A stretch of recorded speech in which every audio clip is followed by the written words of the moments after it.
Hello दोस्तों, राधे राधे। तो आप सभी लोगों को स्वागत है यू कैन चेंज मेरे यूट्यूब चैनल पर।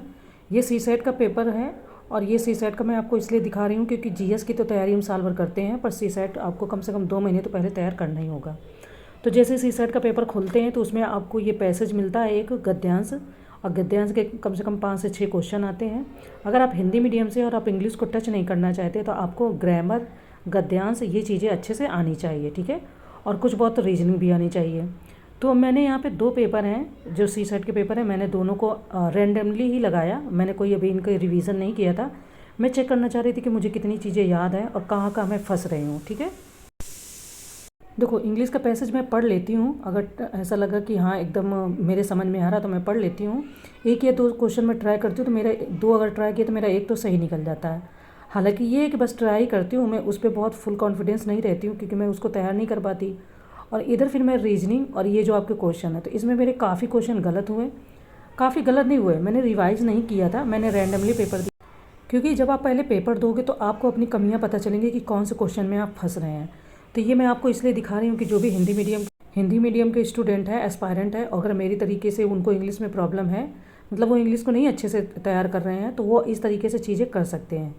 तो देखो, इसमें आप क्या कर सकते हो कि रीजनिंग के ये तरीके के क्वेश्चन और आपके इंटरपर्सनल स्किल के क्वेश्चन आपके तैयार होने चाहिए। ये मैंने टेस्ट पेपर अटैम्प्ट किया था, तो मैं अनावश्यक ज़्यादा नहीं अटैम्प्ट, मैंने टोटल 47 क्वेश्चन अटैम्प्ट किए जिसमें मेरे 31 सही हुए और 16 मेरे गलत हुए। ये मेरे परसों नाइट का पेपर है, उसको मैंने अटैम्प्ट किया तो इसमें मेरी गलतियाँ कुछ ज़्यादा थी, पर मैंने उन गलतियों को नोट डाउन किया कि मैं कौन से क्वेश्चन में फंस रही हूँ, मुझे कौन से तैयार करने चाहिए। जैसे मैंने वर्क एंड टाइम के बिल्कुल भी रिवाइज़ नहीं है और CISI के भी इस समय रिवाइज़ नहीं है बिल्कुल भी। और ये मैंने अटैम्प्ट किया मॉर्निंग में, आज सुबह मॉर्निंग में। तो इसमें फिर मेरे लगभग 4 क्वेश्चन की कमी आई। मतलब इसमें मैंने 43 अटैम्प्ट किया, मेरे 31 राइट हुए, तो मेरे इसमें 12 ही केवल गलत हुए, जिसमें 4 ऑप्शन में मतलब 4 क्वेश्चन मेरे अच्छे रहे, नहीं कम गलत हुए। पर फिर भी हमें लोगों को फाइनल एग्जाम में इतना नहीं अटैम्प्ट करना, हमें इससे ज़्यादा अटैम्प्ट करना है, ठीक है। कम से कम 80 से 90 क्वेश्चन तो अटैम्प्ट ही करने। 100 क्वेश्चन का आता है पेपर, जब उसमें आप अटैम्प्ट करोगे तब जाके आपकी जो गलतियाँ होंगी उनको काट पीट के आप उसमें पासिंग मार्क्स निकाल पाओगे, ठीक है। ये जो क्वेश्चन है, जैसे ये घड़ी वाला क्वेश्चन है, वॉच जिसको क्लॉक वाला बोलते हैं, ये मतलब मेरा नहीं हो पाता है। जैसे मेरे LCM का भी मैं रिवाइज़ नहीं की हूँ।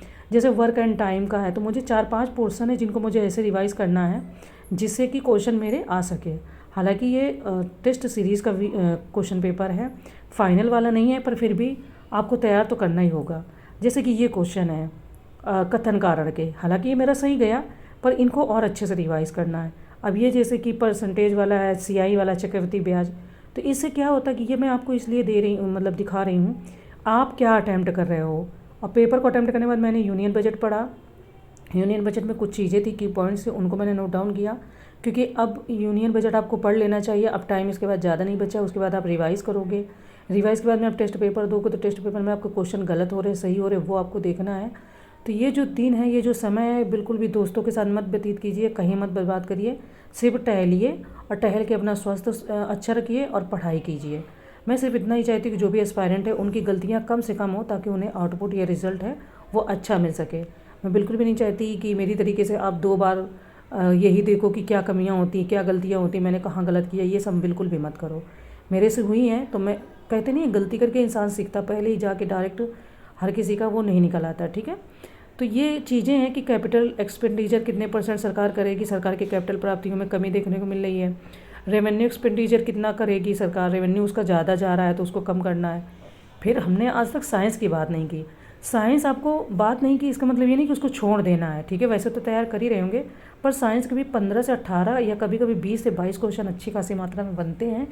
और साइंस के देखो क्वेश्चन 2015 में ये क्वेश्चन आया, 2022 में दे दिया, ठीक है। फिर देखो नीचे उसके 2022 में फिर क्वेश्चन एक है उसी में, मतलब उसी साल है।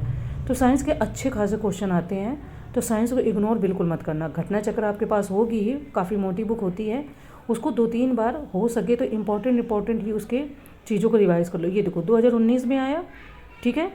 और ये मेरा क्या नाम है कि इसके पहले वाला क्वेश्चन मेरा सही हो गया था, ये वाला मेरा नहीं हुआ, मैंने अटैम्प्ट नहीं किया था। नहीं सॉरी, 2019 में मैंने अटैम्प्ट ही नहीं किया था, मैंने 2022 का एग्ज़ाम दिया है।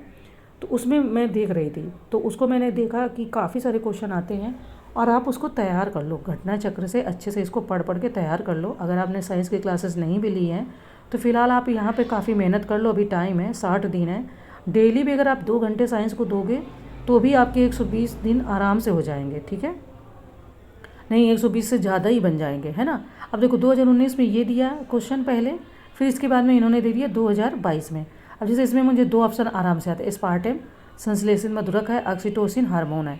अब नीचे मुझे नियोप्रीन और रेयान में प्रॉब्लम हो रही थी, तो जब आप इसको आप दोबारा रिवाइज़ करेंगे, तीसरी बार रिवाइज़ करेंगे ना, तो आपको भी प्रॉब्लम नहीं आएगी।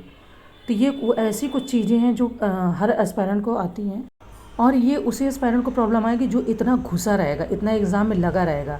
जो सिर्फ ऊपर ऊपर से पढ़ लेगा तो उसको कई बार होता है कि ऐसा लगता है कि हमारा हो जाएगा, पर वहाँ पर एग्ज़ाम हॉल में जो प्रेशर है उसको हैंडल करके क्वेश्चन सॉल्व करना, वो अपने आप में बहुत बड़ी बात होती है, ठीक है। जैसे दूसरे एग्ज़ामों में भी जो क्वेश्चन आते हैं वो यूपीपीसीएस में भी आ जाते हैं। अब ये यूपीपीसीएस मेंस में 2015 में आया था कि बीएमडी परीक्षण का पूर्ण रूप क्या है, और 2019 में और भी आए, तो आप इनको अच्छे से देख लो, तैयार करते रहो और अपने एग्ज़ाम को बड़े